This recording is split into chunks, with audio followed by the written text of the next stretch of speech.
Lanjausigꯤ Matungda Oigadaba Malemgi Saktam Aiba Romendrajit Moirangcha Haujiki Matamda Thaba Ama Taubada Internet Haibadi Online Yaudaba Sukyamak Yaraktre Corona Lanjau Lakpasi Internet Market Tauriba Achoba Company Singdadi Poinu Tha Oikre Laurok Tha Su Oiri Asumna Makogi Khwaidigi Sendong Leiba Matam Oibana Pandemic Si Loikigada Pamuramgani Prithivi ki senjau paiba capitalist sing loina e-marketing da kok thada duna karbar taunari aikhoi khudimagna haujikki matamda changdra yadraba amagum sizinariba internet market asigi control amadi profit khudimag senjau paiba miyoi khuzok kharagi khubam nungda leiri ngasidagi chahi chahum mamangdagi chatnaraklaba senjau paibagi capitalist democracy asibu asum sangthana thamma yananaba jat ki upai kaya ngasi phawba chathaduna lakli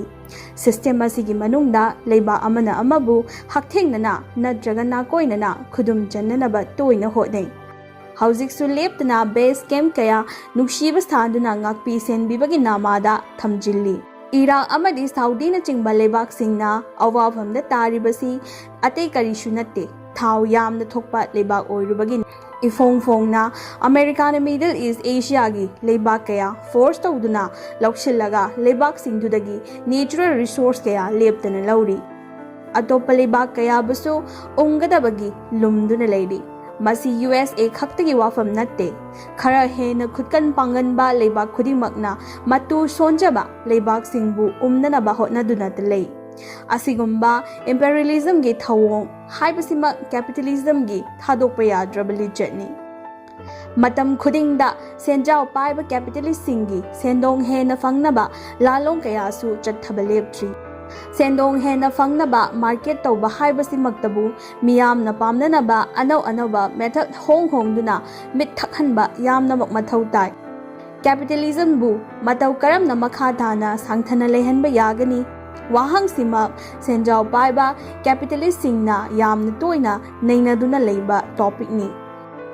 Leptana chatharakpa lalong ama oina coronavirus ki laichat sisu senjau paibagi marketing nungaina ba plan oigadawribra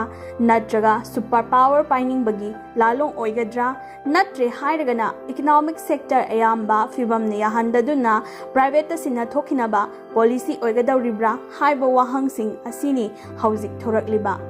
Mutlamdai thaumai natraga numitna changlamdai amungtang khangan ngalamba adugum malemsida virus mayam thadokduna miyambu ngauhallaga senjau paibasingi anauba drama sanaba yanaba khwairigi noba plan ama oina sizinaraklibra karam nadi jingnaroi ngasigi senjau paiba lengaklon asigi manungda thorakliba tahai ohaidraba thodok wathok sing asida Upai ama natraga ama sizinaduna senjau paibasingna miyamgi e chuplaga maral pekhatnaba policy kaya lepalaitana puthorakli policy mayam asigi manungda covid-19 asisu malengi senjau paibasingna e market kidama yamna kanaba khutlai oina sizinnarakli malemda haujik senjau paiba khudingma e-commerce ta loina khutthari Masina information networking matamsida khwaidi paisa tanba nungaiba lambi oirakli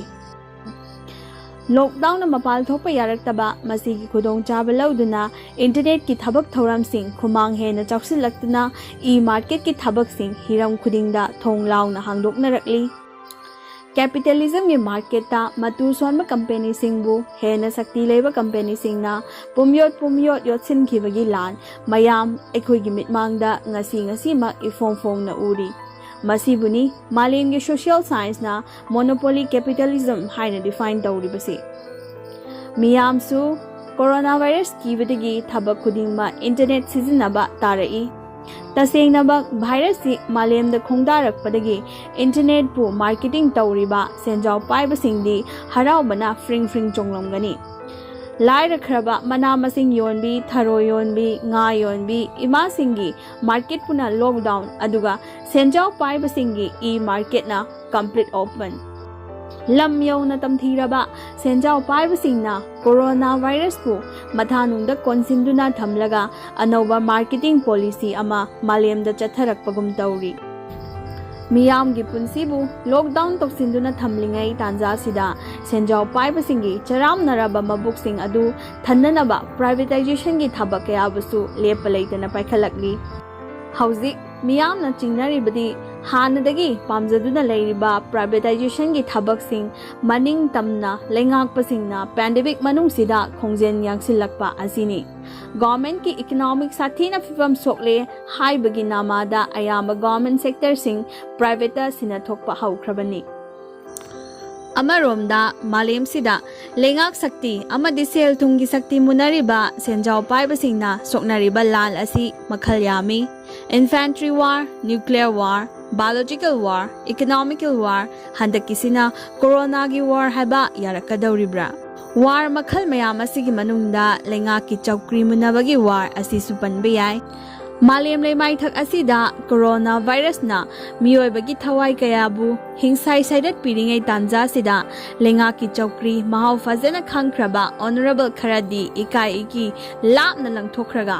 ꯃꯤꯌꯥꯝꯁꯨ ꯃꯤꯌꯥꯝꯒꯤ ꯊꯣꯛꯄ, ꯑꯩꯈꯣꯏꯁꯨ ꯑꯩꯈꯣꯏꯒꯤ ꯊꯣꯛꯄ ꯆꯣꯡꯗꯨꯝ ꯁꯣꯡꯁꯤ ꯄꯦꯟꯅ ꯀꯣꯏꯆꯣꯡ ꯆꯣꯡꯂꯤ ꯃꯥꯏꯊꯣꯡ ꯃꯀꯥ ꯂꯥꯝꯅ꯫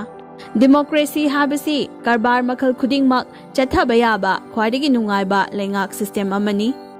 Globalisation ꯍꯥꯏꯕꯁꯤꯃꯛ ꯂꯩꯕꯥꯛ ꯑꯃꯅ ꯑꯃꯗ ꯆꯪꯗꯨꯅ ꯃꯥꯔꯀꯦꯠ ꯇꯧꯕ ꯌꯥꯕ ꯍꯥꯏꯕꯗꯤ ꯁꯦꯟꯖꯥꯎ ꯄꯥꯏꯕꯁꯤꯡꯅ ꯃꯅꯤꯡ ꯇꯝꯅ ꯂꯩꯕꯥꯛ ꯑꯃꯗꯒꯤ ꯑꯃꯗ ꯀꯣꯏꯄꯥꯏ ꯄꯥꯏꯕ ꯌꯥꯕ ꯐ꯭ꯔꯤ ꯍꯦꯟ ꯑꯗꯨꯕꯨꯅꯤ꯫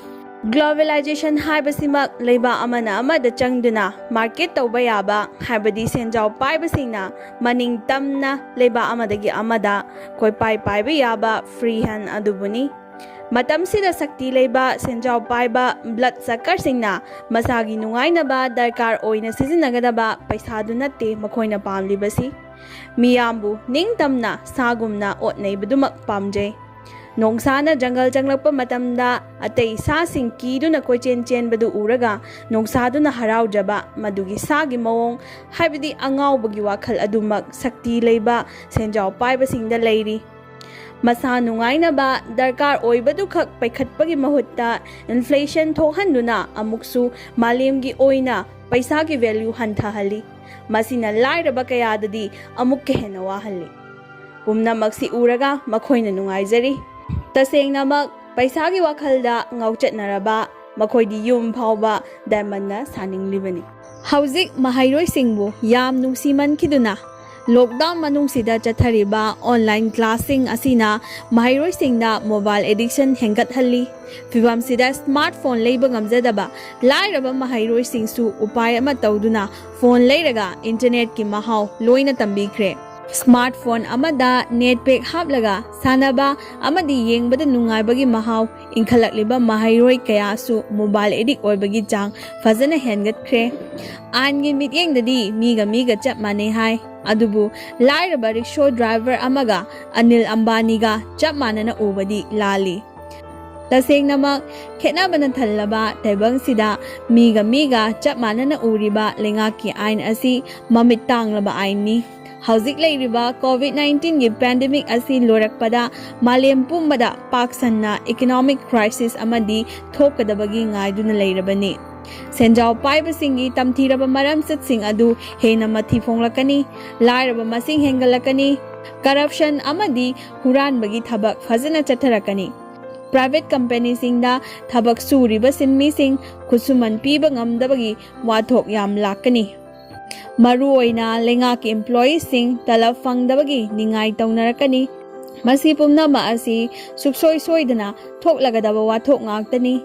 ꯍꯥꯟꯅꯗꯒꯤ ꯃꯥꯂꯦꯝꯒꯤ ꯁꯦꯟꯖꯥꯎ ꯄꯥꯏꯕꯁꯤꯡꯅ ꯃꯁꯥꯒꯤ ꯃꯔꯜ ꯄꯩꯈꯠꯅꯕ ꯍꯣꯠꯅꯔꯛꯄꯗ ꯑꯇꯣꯞꯄ ꯂꯩꯕꯥꯛꯁꯤꯡꯕꯨ ꯍꯤꯡꯁꯥ ꯐꯣꯔꯁ ꯇꯧꯗꯨꯅ ꯈꯨꯗꯨꯝ ꯆꯟꯁꯤꯟꯕ ꯑꯃꯁꯨꯡ ꯈꯨꯗꯨꯝ ꯆꯜꯂꯕ ꯂꯩꯕꯥꯛ ꯑꯗꯨꯕꯨ ꯔꯣ ꯃꯦꯇꯔꯤꯌꯦꯜ ꯄꯦꯛꯐꯝ ꯑꯃꯁꯨꯡ ꯃꯈꯣꯏꯅ ꯀꯟꯇ꯭ꯔꯣꯜ ꯇꯧꯔꯒ ꯊꯝꯕ ꯀꯩꯊꯦꯜ ꯑꯣꯏꯅ ꯁꯤꯖꯤꯟꯅꯗꯨꯅ ꯂꯥꯛꯂꯤ꯫